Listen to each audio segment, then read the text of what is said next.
We're really striking out on #1 posts here this week. From repost to one that I definitely can't show on YouTube.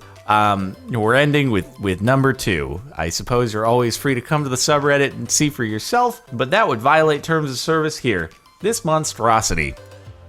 They took weight savings to an absolute extreme. Hey, whoa, that's top comment too. Weight reduction to the extreme. We're on the same wavelength here. I swear I didn't read that before saying it. Sometimes I do read the top comment, but not in this case. I'm just, I'm used to in various situations, they will drill holes in various components on performance cars in order to reduce weight. Because, you do it in a bunch of places all over and it does add up over time. This, however, probably sacrifices some structural stability, potentially, maybe, and some safety in the event of a crash. Those body panels are kind of important and they're probably not supposed to shatter all over the place because of the holes drilled in them. Create a bunch of little small shrapnel pieces that fly all over the place, but I bet it does weigh a decent amount less depending upon where else they drilled holes through. Let's drill a bunch of little mini drill holes through the frame of the car too. That can't possibly go wrong unless we crash, but it's okay, we won't crash. Spotted in Japan, I like it. That those are the exact wheels that come off of like those super massive Jeeps, isn't it? I mean, they look a little bit smaller in this instance, but that's like, I've seen those exact star wheels on the massive Jeeps. I don't know, it's kind of interesting. It's kind of fascinating. There's this really interesting thing about Japanese car culture, especially with supercars, like all the Lamborghinis that they go crazy with and add like massive exhaust pipes, and they'll do crazy wraps on them and have underlighting and everything. And it's funny, when you see a whole group of them in an image out of Japan or a video out of Japan, you're like, oh, that's kind of cool. Yet if you see something like that pull up to a car show in the US, everyone's kind of like, what did you do to your car? So it's very strange how the perception changes depending upon where it's at. Oh my God, this would probably be such a strange thing to see in Japan too. It'd be fascinating. Can I rent this if I ever go to Japan, please? I'd appreciate that. Short throw from park to drive cuts down on that 0 to 60 time. God, what kind of car is this?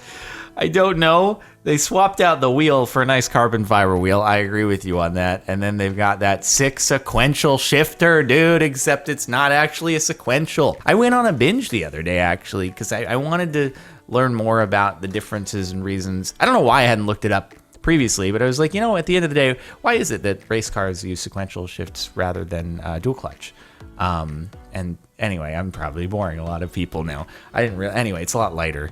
Is basically the main thing, but they don't last as long because the gears are dog gears. And anyway, it's a whole thing you don't care to hear about. But this is what a sequential shifter looks like in many cars with sequential shifters. Some have paddles, but anyway, it looks kind of cool. At least someone might just be walking by and glance and be like, dude, you really got that sequential shifter set up in that road car of yours? Be like, no, that doesn't really work on a road car very well. But anyway, you got that sweet carbon fiber steering wheel. It's pretty awesome. Interior of a shorty BMW. This actually could be a BMW that is worth like $150 million plus, because what might have happened here is that this was Jackson Pollock's personal BMW, and he decided to turn it into an art project. And so it might look terrible from the outset here, but it is actually the most valuable car on the planet. All right?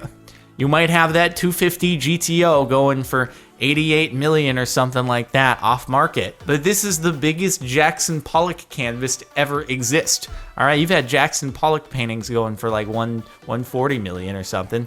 This is even more massive, okay? So do not laugh. You are looking at the most valuable car on the planet. Not shorty, all right? Found on Funny. Okay, we got an SLS, but what did you do to it? Or is it not a real SLS? Wait, what the heck? No, it's not a real SLS. Wait, is that a bike?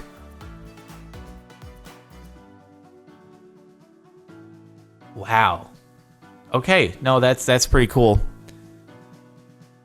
That's awesome, actually. That's amazing. That would not work in many places around the US. Actually, you know what? It wouldn't make much of a difference because you got bicyclists who take up the whole lane anyway, so it's fine.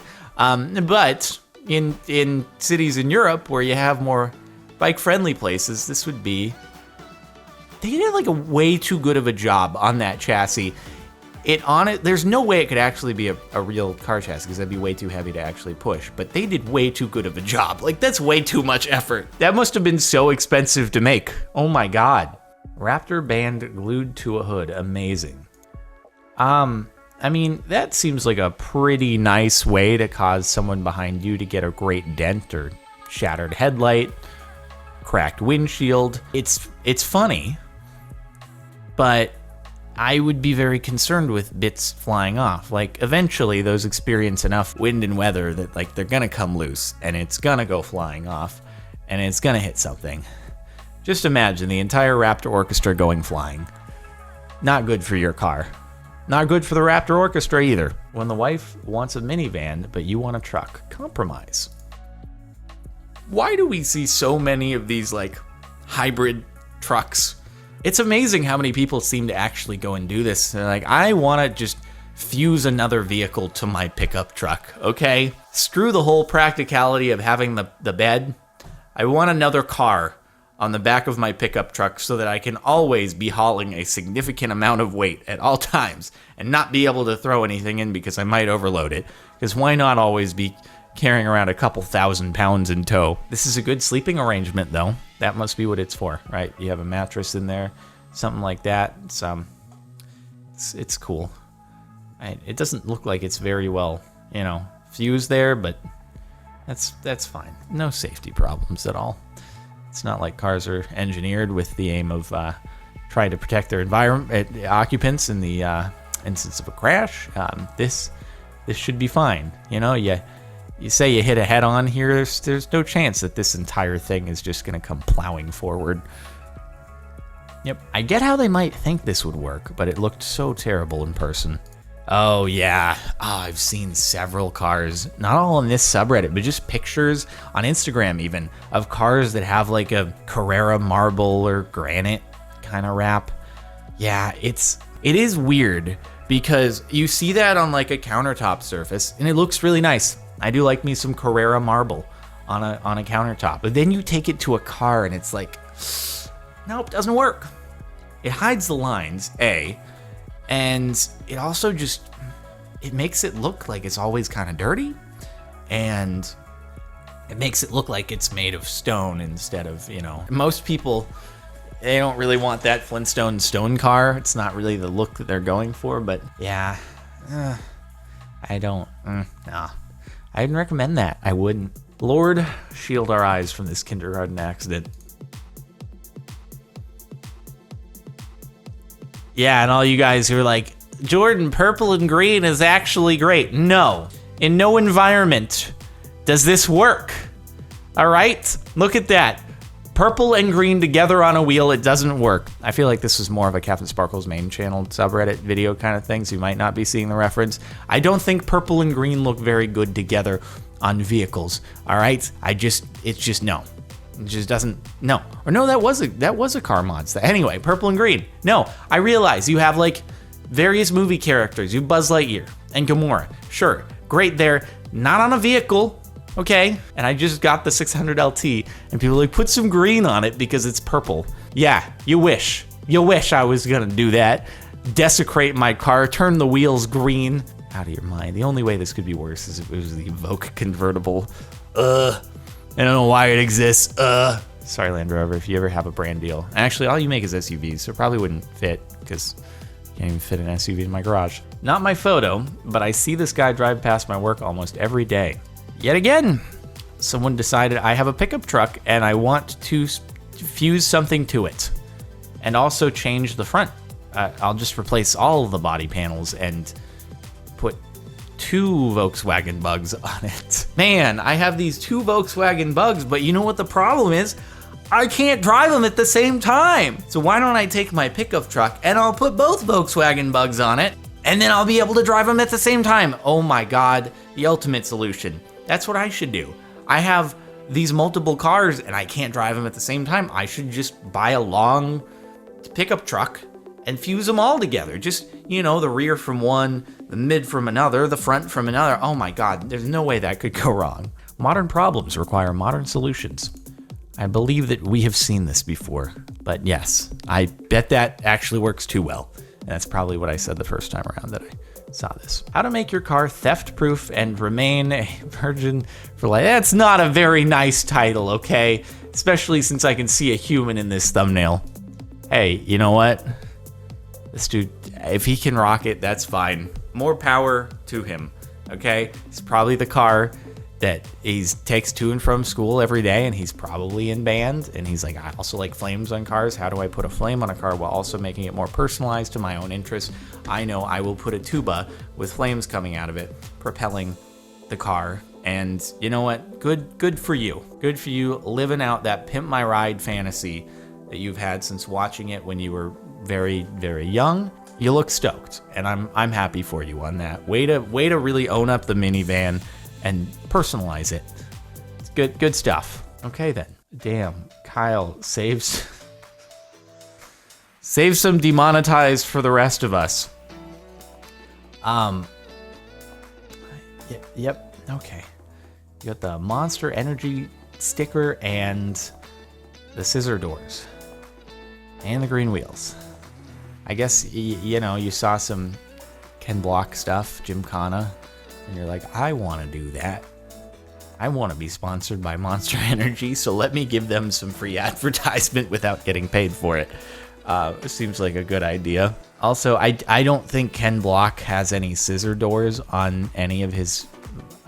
It's not a Mustang, is it? That's a Hyundai, I'm pretty sure. I mean, you gotta work with what you got, I suppose. But I don't think even on any of his Fords, there's no scissor doors. No. There's only one Ford that actually has a door that opens anywhere other than this, and that's the GT, but that's not scissor doors either. So, all right. Well, Kyle, if you're happy, we're happy. Bad picture, I know, but those are wrinkles in the Shorty Rainbow wrap. Actually, wait, this is the same Hyundai. This is just the next evolution of Kyle's. Kyle decided that he was done giving Monster free promotion, and he's like, you know what, I'll just do something a little bit more tame. We'll get the wheels painted over, all right? It won't be flashy green anymore. We'll just wrap over that Monster Energy logo. I'm looking for the silhouette. I'm not seeing it. Maybe he just took it off before applying this. It seems like a bit of a DIY wrap job, perhaps. I'll tell you what, it's not easy to get the sheets to lie flat without any wrinkles if you're not a professional. When I put a pumpkin on the GT3 RS, just a few little jack-o'-lantern black things that I cut out myself, mind you. You can go see it on my Instagram. Those are tiny little bits. I couldn't even lay those without getting bubbles. It is a difficult thing to do. Do yourself a favor. Do not DIY a car wrap. It will not go well. Tesla Model 3 with Honda Civic SI badge. See, now that's interesting.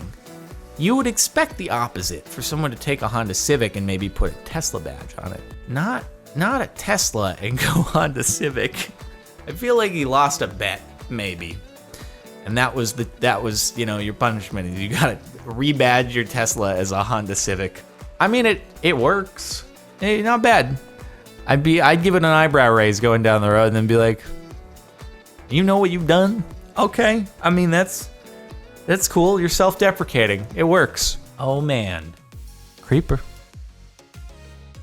I mean, this is okay. I don't know if we've seen this one before, but we've seen things like it. It's just apparently some like truck subculture where it's not low enough so your fenders are like touching your wheels or touching your tires. You have to just basically chop the body panel horizontal, or chop the entire body horizontally, and then make it so it's scraping on the ground while you also just raise the frame up. It's just a frame that happens to have a truck cut in half laid down on top of it. It's all. The fully exposed engine, that radiator just chilling out there in the front. Yeah, I'm sure perfectly street legal. I'm sure there's no way that a cop could pull you over and be like, yeah, I see some problems with your car that you're gonna have to fix. You get a fix-it ticket for like hundreds of items that are all too expensive and you just have to buy a new car. Why? Oh, the top post for the last month because we can't do this one.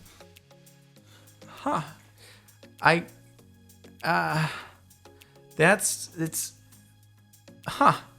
Rule 34, I guess. If Lisa is your thing, then you know what? More power to you.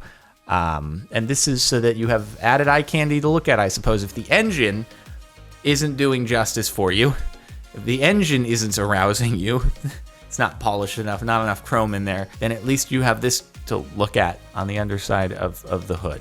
So gives you options of where the eye can go once the engine bay is opened up at a car show. I'm assuming you're not driving down the road like this because, well, that wouldn't be very safe, right?